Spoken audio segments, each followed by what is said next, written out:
یہ گولی اتنی طاقتور ہے کہ آسانی سے ایک ہاتھی کو بھی مار سکتی ہے۔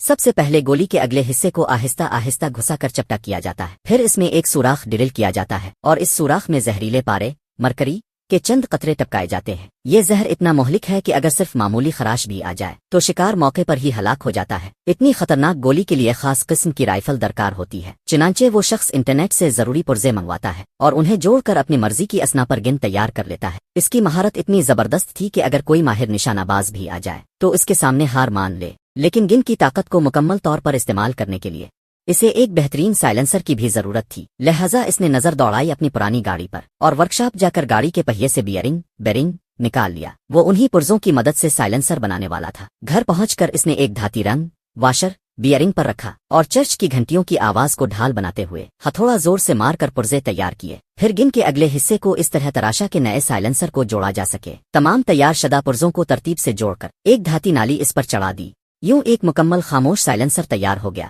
اس کے بعد وہ شخص اپنے ہتھیار کے ساتھ دریا کنارے پہنچا اور اپنی بنائی گئی گن کا تجربہ کیا۔ نہ صرف گولی نشانے پر لگی بلکہ آواز بھی مکمل طور پر دب چکی تھی۔ اگلے مرحلے میں اس نے خریدار سے رابطہ کیا، مگر جیسے ہی اس نے خریدار کو گن جوتے دیکھا، اس کی رفتار اور مہارت کو دیکھتے ہوئے اسے فوراً کچھ گڑبڑ کا احساس ہو گیا۔